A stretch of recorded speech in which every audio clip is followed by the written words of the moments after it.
यत्रो दुःख गरेर पछि अब हामीलाई अब जो नेता हुन्छन् तिनीहरूले अब हामीलाई सुख दिने हुन् कि नै राम्रोसँग बाटोहरू बनाइदिने हुन् कि नै। फर्स्ट टाइम त हाम्रो यो गल्ली गल्लीको रोडहरू पिच गराउनु पर्यो। भोट हालेले तिमीहरूले हाल्यौ नि त जान छु त कहाँ हो कहाँ वीरेन्द्र स्कुल वीरेन्द्रमा छ मान्छे कति छन् हजुरको त मेरो खडकमा हाल्ने तिमीहरू पनि जाऊ रुखमा हाल्दियो हजुर कामा हालेर आयो रुखमा हालेर आयो रुखमा हाल्ने हामी पनि जसले जामा हालेको त्यसले भन्ने घन्टीमा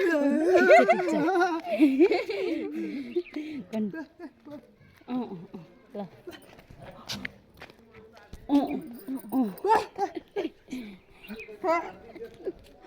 बजे हजुर बोल्नु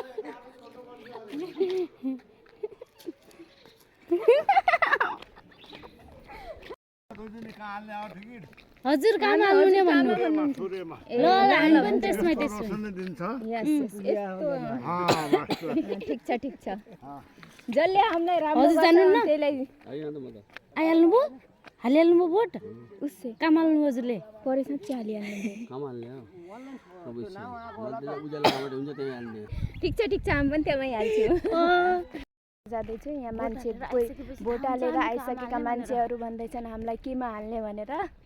तर हामी चाहिँ कोही रुखमा हाल्नु भन्छन् कोही सूर्यमा हाल्नु कोही हलोमा हामी त कन्फ्युज भयो आइसकेपछि भन्छ अनि हामीले कामा हाल्यौँ भनेर कामा हाल्ने भनेर उता बुवा पनि हुनुहुन्छ अनि यता सब योचोटि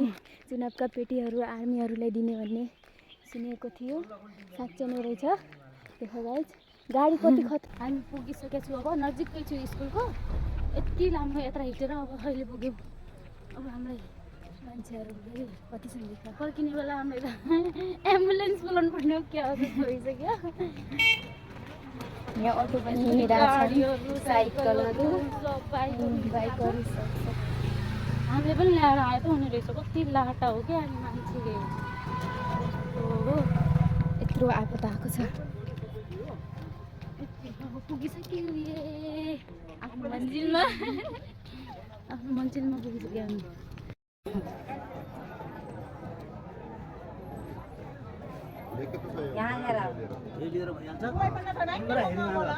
यो हाम्रो हेरिदिनु न नाम सक्ने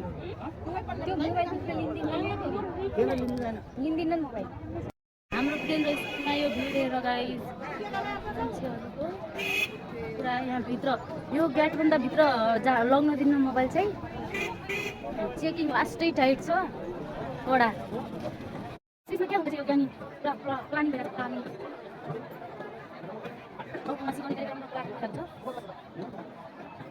भित्रबाट यस्तो छ लाइन फेरि भित्र गएर नाम अनुसार पुरा लाइनिङ लाग्नुपर्छ हेर्नु गइस हामीले भोट हालेर आइसक्यौँ ऊ त्यहाँ भजनानु चाहिँ यत्रो भिड छ भजनानुकोमा यता उता लगाइरहेको छन् तिमीलाई उहाँ पठाइरहेको छन् भोट फर चुप भन्नु न यहाँ मार्छन् भिडियो बनाएको खतरा टाइट चेकिङ छ यता